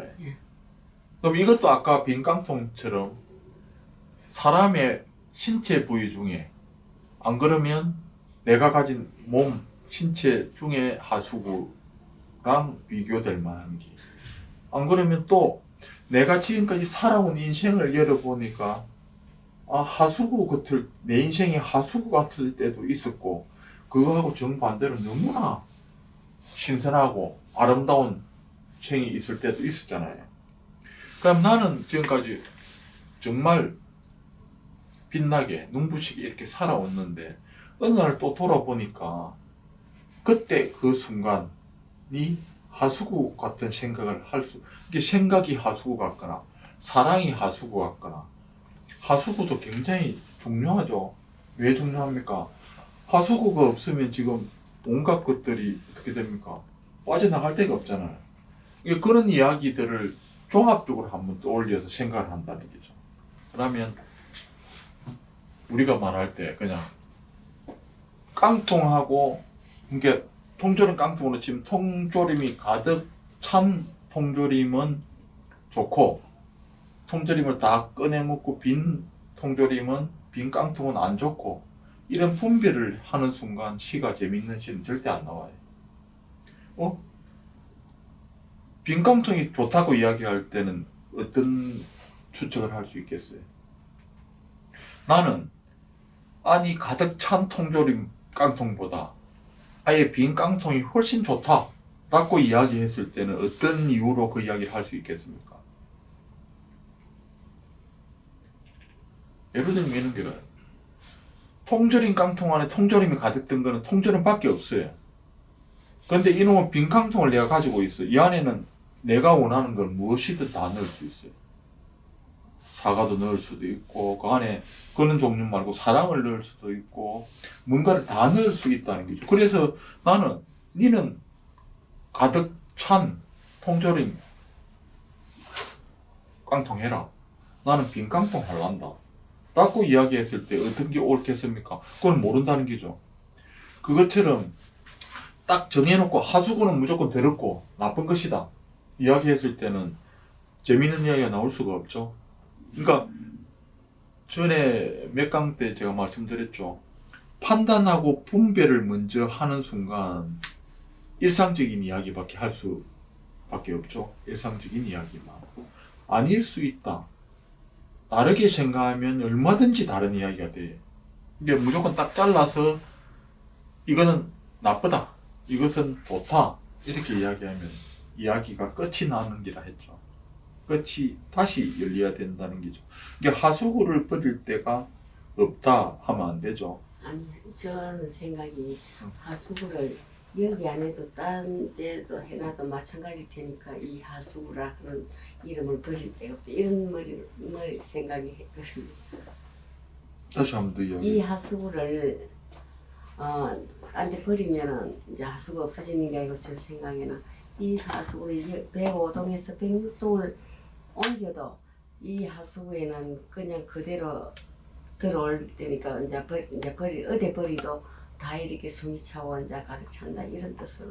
그러니까 하수구를 지금 버린다. 하수구를 버릴 수는 없는 게라. 하수구 자체를 버릴 수는 없는 게죠. 그래서 그러니까 여기 썩은 하수구는 나날이 숨통이 막힐 뒤척임에도 이 하수구를 버릴 때가 이것도 이제 엉켰기 문장으로 보면 문장이 안 되는 게라. 썩은 하수구는 나날이 숨통이 막힐 뒤척임에도 하수구에 뭔가를 막 들어오고 썩은 것 들어오고 담배꽁초 들어오는 게 해도 이 하수구를 버릴 데가 없네 이렇게 썼잖아요. 이게 문장이 안 된다는 게죠. 이 하수구에 지금 하수구가 막 숨통이 막히고 뒤척이는데도 이 하수구를 또 버릴 데가 없다는 거. 하수구를 이제 버려야 된다는 이야기잖아요. 중복도 돼 있고.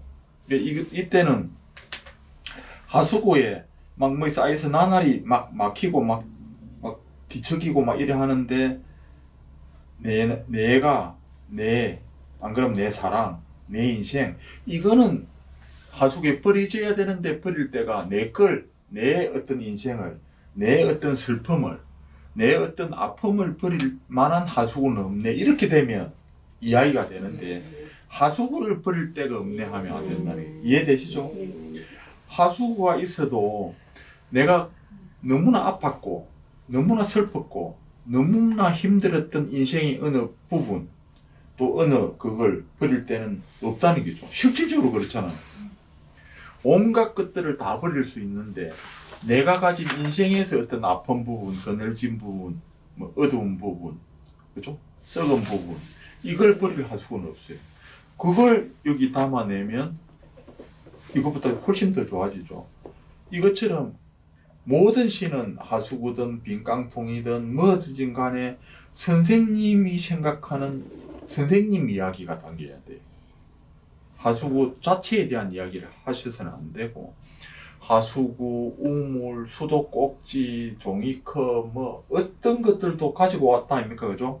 그럼 거기에는 선생님들의 삶이 담겨야 되고 사람이 담겨야 돼요. 선생님들의 인생이 담겨야 되고 사랑이 담겨야 된다.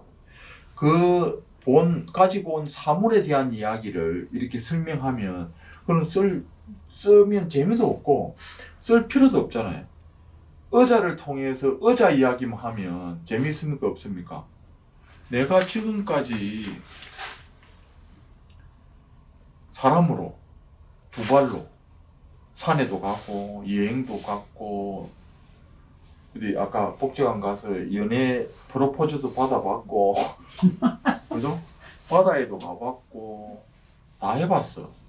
근데 어느 날 딱 돌이켜보니까 내가 실질적으로 거기 다 가보고 여행도 비행기도 타고 기차도 타봤는데 지금 가보니까 나는 항상 지금 있는 이 자리다. 엄마 뱃속에서 태어나서 그냥 내로서 살아온 거기 변함없이 그냥 나는 항상 이 자리에 있는 것 같다. 그럼 의자 갖고 그거 쓰면 그냥 의자가 해. 진짜 저 의자가 아니고 선생님 인생이 의자라는 이야기를 할 수 있다는 거죠. 이해되시죠? 그냥 의자 쓰면 의자란 제목이 딱 들어오면 지금 요 우리 문학관에 있는 저 의자 있잖아요. 사물로 만들어진 의자. 저것만 의자냐? 안 그렇다는 거죠. 저도 제 인생이 의자로 치면 저는 의자 2개밖에 못 가졌어요. 하나는 학교 공부하다가 직장일합시고 신문사 다니면서 한 10년 일한 거 그때 의자 하나 있었고 그거 때려치우고 실을 쓰면서 구워서 그 자리에서 벗어난 적이 한 번도 없다는 거죠. 실을 쓸 때는 시 갖고 이렇게 해서 그 의자 그걸 치면 의자잖아요. 앞에도 의자고 그죠?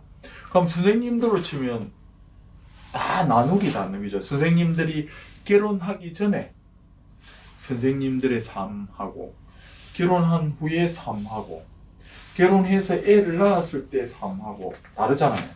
그럼 각자의 다른 의자에 선생님들이 앉아 있었던 거예요. 이걸 그냥 뭐 내가 똑같은데 그냥 그렇게 살아간 것이지 이렇게 생각하면 이야기 될 게 하나도 없잖아요. 근데 의자를 내 인생으로 나왔을 때는 나는 정말 하늘에 탁 앉아 있고 싶었는데 못 앉아 있었다. 겨우 앉아 있는 게 마산 어디에 이렇게 앉아 있다. 이것도 시기 된다는 거죠. 의자란 제목으로. 나는 뭐 첫사랑, 안 그럼 두 번째 사랑, 어떤 사람하고 만나서 정말 아주 이 지구에서 가장 아름다운 나라, 안 그러면 뭐 천국 이런 데서 뭔가를 멋있는 사랑을 꿈꾸고 인생을 살 줄 알았는데 똥바람 맞고 앉아있다. 이것도 의자래. 이해되시죠? 있는 사물을 그대로 해서 그 사물만 이야기하면 재미가 없다는 거죠. 이해되시죠? 어떤 사물이든 거기에다 선생님들의 인생, 사랑 이걸 반출을 시켜야 돼. 반출을 시키면 지금보다 훨씬 더 좋아요. 반추 이런 거, 지퍼 이런 거 있잖아요. 이걸 그대로만 딱 보면 너무나 재미없어요. 쓸 게 별로 없고. 근데 내 인생의 단추는 뭐였을까? 지금 제가 말 나온 김에 한번 물어볼게요. 선생님 인생에서, 근데 단추라는 것은 채우는 것이고, 열기도 하고, 지퍼 이것도 열기도 하고 채우기도 하잖아요. 그죠? 네. 단추도 마찬가지고. 그럼 선생님 인생을 통틀어서, 여기서 단추, 지퍼는 굉장히 중요하죠. 선생님이 살아온 그 많은 것들 중에서 단추, 지퍼 될 만한 게 뭐라 생각합니까? 지퍼도 지갑도 있고 지갑 아니십니까? 안에 뭐 잡동사니 여러 가에는 지갑도 단추로 잠그고. 그러니까 지금 그것도 내나 지금 똑같은 이야기를 하잖아요. 제가 말하는 건 저는 내 인생에서 단추는 지퍼는 사랑이다 이렇게 생각해요. 아, 네. 이런 식으로. 어떤 사람은 실을 모르고 잘 살고 싶은 게 꿈인 사람은 내 인생에서 단추는 돈이다 이렇게 이야기할 수도 있죠. 내 인생에서 단추는 엄마다. 나는 엄마가 없으면 지퍼가 다 열린 것처럼 단추가 다 떨어진 것처럼 그렇게 아무것도 아닌 것 같았다. 이러면 내 인생에서 단추는 엄마다, 아빠다, 뭐다 이야기할 수 그런 식으로 생각을 하셔야 됩니다. 아시겠죠? 네. 그러니까 단추해도 어마어마한 걸 쓸 수도 있잖아요. 어마어마한 걸 아주 작고 사소하고 재밌게 쓸 수도 있고. 그러니까 생각하는 방식들을 이 작품을 한 편, 두 편 쓰면서 바꾸셔야 돼요. 그냥 단추는 단추, 의자는 의자, 하수구는 하수구, 똥바람은 똥바람. 이것만 딱 본 그대로 쓰면 재미가 없다는 거죠. 거기에 선생님들의 인생이 들어가야 돼. 인생이 들어가면서 그 인생이 세부적으로 갈라져야 되죠. 사랑, 이별, 그리움, 외로움 이런 것들이. 그래 그걸 담아내시면 지금 쓰시는 것보다 훨씬 더 좋아져요. 시가. 그게 또 시를 그렇게 또 만드셔야 돼요. 시든 수필이든 소설이든. 이해되시죠?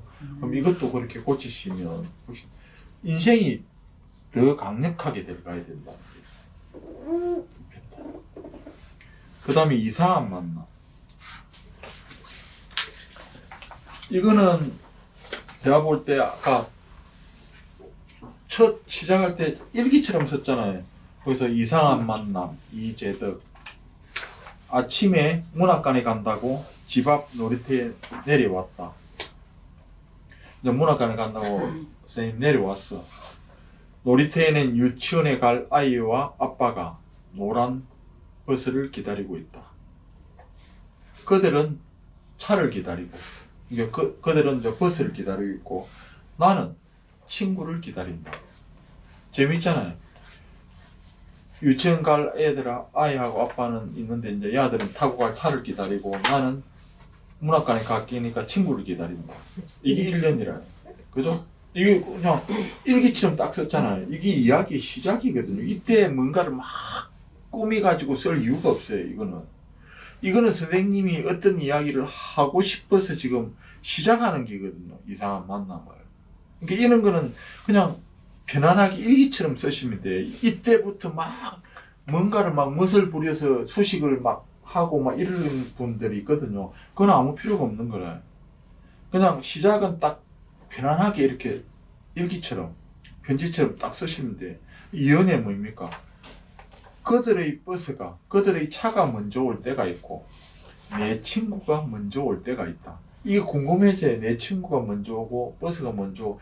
읽는 사람이 제가 읽어도 이거 재밌겠는데 차가 먼저 왔을 때하고 친구가 먼저 왔을 때하고 이 사람이 뭔가를 하겠는데 궁금하다 이렇게 돼. 여기까지. 내가 먼저 가면은 뒤돌아보는 버릇이 생겼다. 이게 이제 무슨 뜻인 거는 알겠는데 문장이 애매모호하다는 게죠. 내가 먼저 가면은 뒤돌아보는 버릇이 생겼다. 이게 뭡니까? 선생님이 이제 친구가 먼저 와서 먼저 이리 가면 유치원 갈 아이하고 아빠는 있다 이 말이죠. 네. 그래서 그걸 뒤돌아본다 이 뜻 아닙니까? 네. 이게 문장이 내가 먼저 가면은 뒤돌아보는 버릇이 생겼다. 궁금하다 아닙니까? 그러니까 그게 무슨 뜻이고 하는데 이 문장이 정확하지 않다고 이거 생각해야 돼. 아, 네. 내가 먼저 가면은 뒤돌아보는 버릇이 생겼다. 내가 먼저 가면은 뒤돌아보는 버릇이 생겼다. 이게 문장이 애매모호하다는 네. 게 나중에 설명. 그들은 바람처럼 사라진다. 이것도 보세요. 내가 이제 이 딱 상황이 이렇잖아요. 딱 기다리고 있어 나는 친구를. 애하고 아빠는 버스를 기다리고 있어. 근데 어떤 날은 버스가 먼저 오고 어떤 날은 친구가 먼저 와요. 그래서 지금 요 시에서는 친구가 먼저 와서 내가 먼저 가면 그죠? 뒤돌아보는 버릇이 생긴다 이 말 아닙니까? 내가 먼저 가면서 애들을 본다는 거 아닙니까? 그죠? 그런데 그들은 바람처럼 사라진다. 그들은 말도 없이 바쁘거든요. 말도 없이 가는 게 바람처럼 가는 거하고 말 없이 가지 그러면 내가 갑니다 이래 하고 갑니까? 그건 아니잖아요 지금 하고 싶은 이야기가. 그러니까 이게 지금 애매모호하죠. 뭔가를 읽는데 이게 애매모호해서 네. 언젠가부터 나의 한기퉁이를 자리 잡고 있다. 이게 뭡니까? 궁금하다는 게 좀 네. 항상 이렇게 마주치니까 이것도 애매모호해. 그 아이하고 아빠의 모습이 내하게 네. 이제 떠오른다. 그 말 네. 이해를 못하는 게 아니고 네. 나는 가만히 있는데 회상이 상상을 몰고 지나간다. 이렇게 돼 있잖아요. 그러니까 딱 에피소드는 하나잖아요. 내가 딱 문학관 가려고 기다리고 나는 친구를 기다리고 아이하고 아빠는 유치원 가려고 버스를 기다려. 근데 내가 먼저 올 때 버스가 먼저 오면 혼자 뜬거리 남아있고 가들 가는 모습을 보고 네. 그죠? 네. 아이가 가는 모습을 네. 보고 친구가 먼저 오면 내가 가는데 네. 그 사람들이 나를 보건 말건 하여튼 내가 좀 뭐 하고 지금 에피소드는 거기거든요. 네. 그럼 그걸 통해서 선생님이 딱 뭔가를 이게 이제 통찰 직관이라 그러는데 네. 그거 딱 느낀 그래서 이상한 만남이 이렇다. 그게 이제 매일 그런 게 반복되니까 내 삶 기퉁에 그 아이가 자리를 잡고 그래서 온갖 네. 해상이 상상을 몰고 지나간다 이렇게 돼 있잖아. 네. 이게 피상적인 부분만 전달이 되고 구체적으로 재밌다. 그러니까 내가 나이든 내가 이제 유치원 가는 애가 하고의 어떤 관계를 딱 설정해서 이상한 만남 되거든요. 한 9살 유치원이면 몇 살입니까? 7살이고 7살 안에 7살 아이하고 70 먹은 나, 60 먹은 나하고의 관계를 설정하면 이게 내 어린 시절에 그때 내 모습하고 이게 뭔가 딱 생각하면 이상한 만남이 돼. 이게 걔를 볼 때마다 내가 친구가 먼저서 갈 때마다 자꾸 뒤돌아봐. 근데 가가 다른 애가 알고 내가 7살 때 그때 내 모습 같이 자꾸 보인다. 이렇게 되면 이건 이야기가 돼. 이해되죠? 네. 이걸 그냥 전혀 아니고 이게 이제 급하게 시를 이제 만들려 하니까 해상이 상상을 몰고 지나간다 이렇게 썼잖아요. 네. 이걸 이렇게 쓰시면 안 되고 네. 추상적으로 쓴 게거든요. 네. 대놓고 내가 자꾸 친구가 먼저 와서 문학관 갈 때마다 뒤돌아보는 이유는 걔가 그냥 다른 애가 아니고 내가 7살 때 옛날에 진짜 내 모습 같아서 자꾸 보게 된다. 그래서 70 먹은 60 먹은 할머니하고 유치원 간 꼬마가 결국은 똑같은 생각, 똑같은 이야기, 똑같이 만나서 뭔가를 느끼는 그 공간이 지금 이상한 만나면 된다는 거죠. 그죠? 이해되시죠? 네. 그렇게 하고 밑에 이 부분을 선생님 못 썼다는 게 아니고 애매모호하고 쓴 거는 구체적으로 이것이다 이렇게 딱 쓴 게 아니라 내가 네. 자가 내구나. 쟤가 나이가 들면 입장 바뀔 수 있죠. 그런 것들을 생각하면 회상이 상상을 묻고 지나간다. 이래 안 되죠. 애가 유치원에 안 가고 자꾸 문학관을 가는 나를 따라온다라고 이야기해도 되잖아요. 걔는 진짜로는 아빠하고 유치원 일이 갔는데 내 상상 속에서는 뭡니까? 내니까 걔가 7살이 어릴 때 내니까 내가 친구하고 문학관에 가면 얘가 내를 따라와. 이게 상상이라 해. 선생님들이 말하는 상상력이 그기라 해. 왜? 진짜 남의 집 애인데 내가 자꾸 반복되다 보니까 이게 너무나 자꾸 내가 먼저 갈 때마다 뒤돌아봐야 돼. 습관처럼. 그래서 내 삶의 기퉁이에 얘가 딱 자리를 잡았어. 그래서 곰곰이 생각해 보니까 아, 쟤가 놈이 아니고 7살 때 내구나. 이까지 딱 써놓으면 내가 문학관 가는데 얘가 유치원 안 가고 내를 자꾸 따라온다 써도 된다. 그게 상상이라. 네. 상상력이라는 거죠. 이거는 이상한 만남이 되죠. 그러니까 요 시는 시작에 이게 재미있게 딱 그 순간을 딱 포착해내서 뭐 선생님이 쓰고자 하는 뭐가 의도는 읽히는데 마지막에 끝끝내 더 고민을 안 하고 회상이 상상을 몰고 지나간다. 요거 지금 시를 쓰고 시집을 가지고 계신 분이 있는데 이게 지금 멋부린 게 있거든요. 그거 못 버리면 아이고, 예. 멋부린 게 맞는데 뭐야 이게 아니라. 자, 회상이 상상을 그거는 몰고 지나간다. 왜냐면 내가 머리에서 옛날 생각이 자꾸 떠올라가 있고, 예. 그래서 내가 그랬어. 난. 그러니까 그게 멋부린 게라. 애가 자꾸 따라온다 이렇게 구체적으로 쓰셔야 네. 되고 옛날 생각이 자꾸 난다 이걸 네. 지금 선생님 말을 이해를 못하는 게 아니고 옛날 생각이 막 나서 이렇게 썼다는 걸 내가 이해를 못하는 게 아니고 이렇게 네. 쓰시면 안 된다고 아, 추상적이라고 네. 이걸 구체적으로 풀어줘야 돼. 네. 그래서 내가 친구랑 이제 친구가 먼저 와서 문학과 가는데 얘가 자꾸 따라오는데 이게 네 유치원 가야 된다 이야기도 못하고 따라가자고 손을 잡고 갈 수도 없고 이 상황의 이야기를 딱 해놓으면 이 내 나이 이야기라 네. 회상이 상상을 몰고 지나간다 이야기가 제가 지금 말한 거 구체적으로 말한 거 있죠. 그 이야기가 이 이야기라고 네. 이해되시죠? 네. 그 이해되셔야 돼. 구체적으로 풀어주는 게 싫어요. 네. 근데 이 부분만 잘 고치면 이 시가 굉장히 좋은 시가 될 수 있다는 거죠. 이해되시죠? 그래서 선생님도 지금 똥바람도 그렇고 빈깡통 하수구처럼 거죠. 이런 식으로 편안하게 쓰셔야 돼 시작을.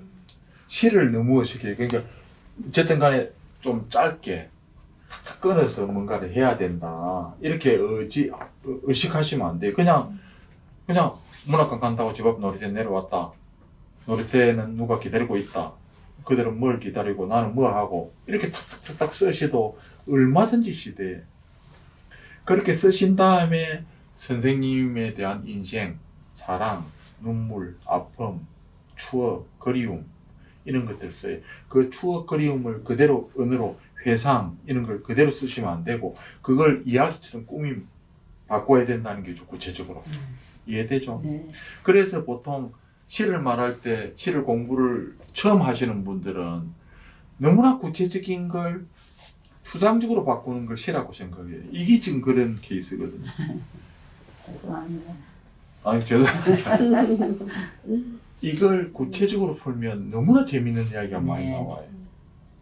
요걸 연습을 자꾸 하셔야 돼요. 네. 그냥 이렇게 딱 하지 말고 요걸 연습할 때 잘 안 되거든요. 정말 잘 안 돼. 안 되는데 그걸 선생님들이 끙끙 앓면서 막 고민을 하셔야 돼요. 그러다 보면 어느 순간부터가 편하게 쓰지. 자꾸 이리 막 어깨 힘들어가고 뭔가를 대단한 걸 써야 된다 이 생각하기보다 나는 아주 작지만은 진짜 내 이야기를 해야 되겠다. 슬프면 슬프다 쓰시면 되고 기쁘면 기쁘다. 나는 죽고 싶다. 그대로 쓰셔야 돼. 그걸 막 시 쓴다고 해서 그렇게 안 쓰고 뭔가 뭐 어둠이 어떻고 밤이 어떻고 이렇게 쓰실 필요가 없다고 그냥 있는 그대로 쓰시고 내가 하고 싶은 이야기가 뭐냐를 먼저 딱 이렇게 쥐고 쓰셔야 된다는 말씀. 이해되시죠? 네. 보면 깡통이 깡통이 하는 말을 깡통이 하는 말인데 지금은 이걸 보니까 그러면 내가 막 학창 시절에 이렇게 했는데 지금은 이렇게 이런 식으로 저에 대한 거를 이거는 그렇죠. 예. 선생님 인생이 담겨. 예. 그러니까 이 충분히 이해돼. 이거는 지금 그냥 빈 깡통에 대한 이야기고. 그럼 빈 깡통이 제목이 딱 들어오면 가장 먼저 생각해야 될 게 나는 빈 깡통이냐 가득 찬 깡통이냐 이거부터 판단을 하셔야 돼. 그러면 재덕 선생님은 어떤 깡통입니까? 지금은 빈깡통이지. 옛날에도 빈 깡통 아닙니까? 옛날에는 반은 차이지만. 아 반은 차이고 네. 선생님은 저는 조금 뭐 괜찮은 말만 지금 지금은 거짓말 빈깡통은 아니고 조금 좀 차이 있습니까? 예. 선생님은 저는 빈 깡통이라서 아주 가볍다는 느낌이 들어요. 저는 빈 깡통이라. 네, 나도 빈깡통이래. 빈깡통인데 옛날에는 뭐 좀 있어서 좋겠습니다. 아니 그게 아니고 이제는 빈깡도 아니고 사람. 아 친구도 있고 하니까 아 옛날에는 근데 이때 아니 이잘 생. 이때 빈 깡통 아니냐 하는 거는 뭐 있고 이게 아니고 그죠? 예, 선생님이 맞아요. 선생님이 생각하실 때 지금 저는 오리지널 빈 깡통이라요. 나도 지금 빈깡통. 근데 아까는 뭐 좀 쳤다며.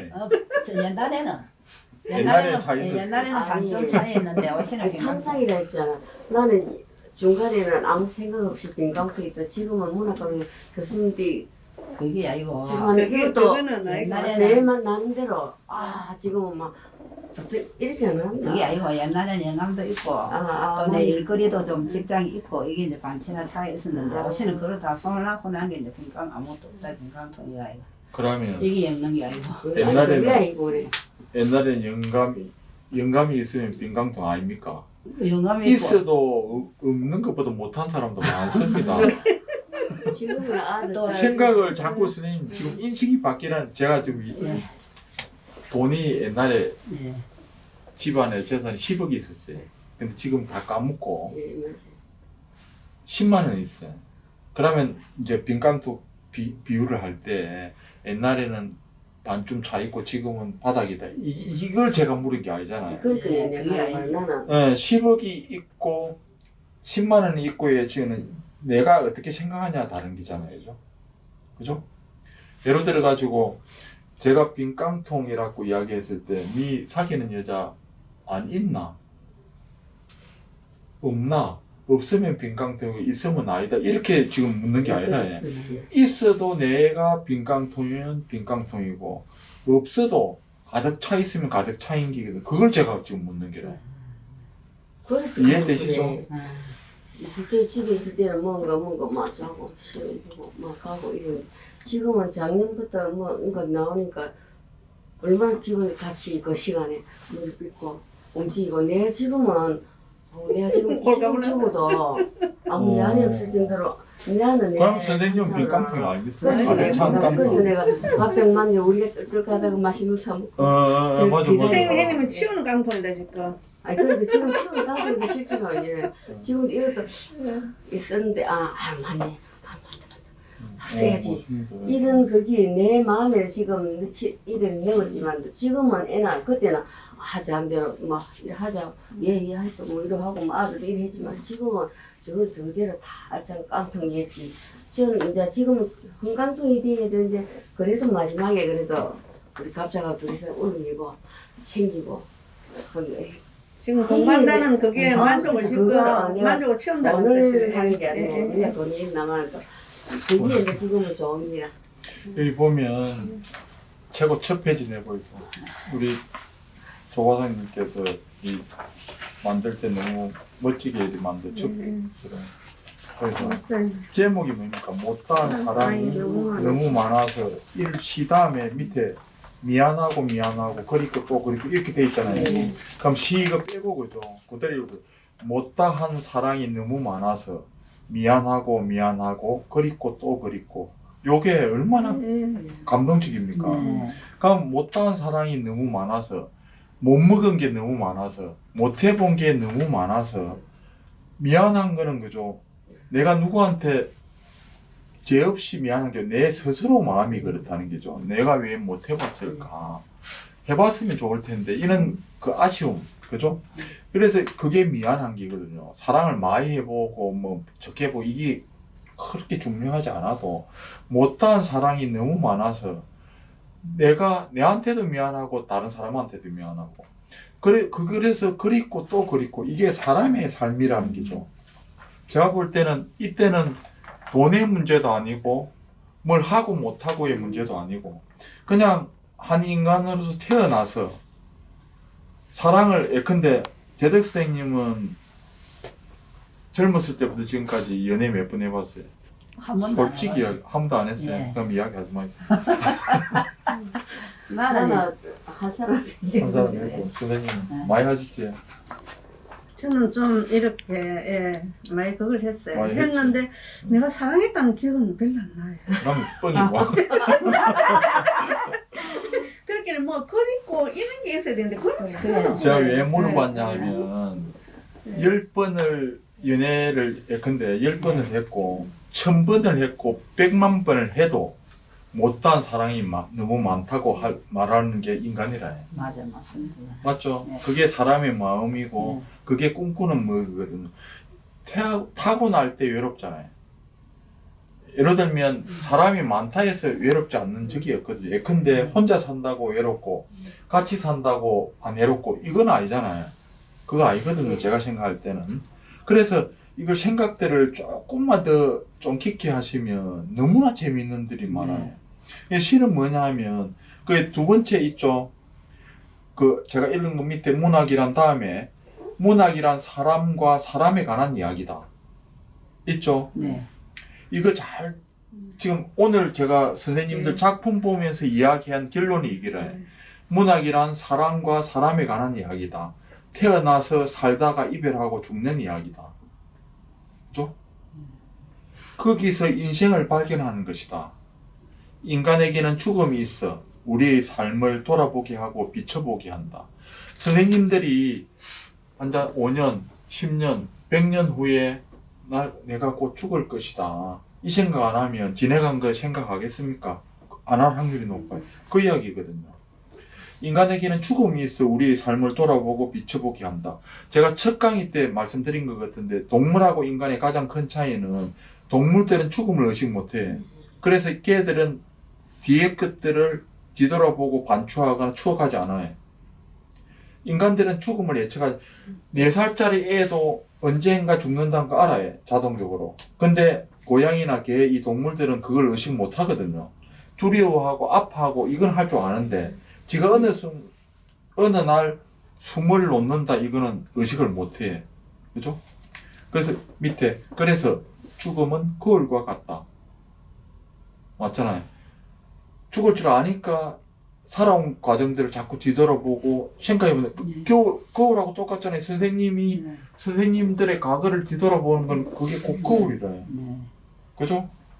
문학이 그 거울을 대신한다. 그러니까 선생님들은 옛날에 살았던 과정, 선생님들의 인생을 볼 줄 안다는 게죠. 거울이 있어서. 근데 그걸 안 하면 뭡니까? 없는 거하고 똑같은 거죠. 그죠? 그래서 선생님들이 힘이 들어도 거울을 완성한, 글을 선생님들이 쓰는 빈깡통, 하수부, 폭마산 동파는 이거는 선생님들의 거울이 되게끔 써야 된다는 거죠. 그 거울을. 글은 완성해야지 쓰다만 글은 식은 밥과 같다. 이렇게 해서 이제 오정희, 돌아가신 오정희 시인이 말하는 이야기인데, 힘이 들어도 완성했을 때, 완성하는 순간순간 선생님들의 그 가진 거울이 더더욱 빛난다는 거죠. 이해되시죠? 네. 그 생각을 하시면 이 작품을 집에 이제 가셔서 고치실 때 그 생각을 조금 하시면 이 시가 훨씬 더 선생님들의 인생이 이 세상에서 선생님들의 인생보다 빛나는 게 없고 선생님들의 마음보다 힘센 게 절대 없어요. 제가 제주도에서 어린 친구한테도 마지막에 그 이야기를 했는데 부모님이 이제 마지막에 와서 애들이 잠들기 전에 속삭여 준다는 거죠. 네가 가진 마음보다 이 세상에 힘이 센 것은 없단다. 이걸 자꾸 이야기해 주는 거죠. 애들이 엄청나게 용기를 가지고 지 마음보다 힘센 게 이 세상에 없어요. 그죠? 선생님들이 그렇잖아요. 시를 쓰기 위해서 이 아침부터 여기 오잖아요. 그거보다 힘센 건 없어요. 그죠? 이해되시죠? 그래서 너무 힘들게 하지 마시고 조금만 더 고민을 하시면 됩니다. 오늘은 여기까지 하고 다음 시간에 뵙도록 하겠습니다.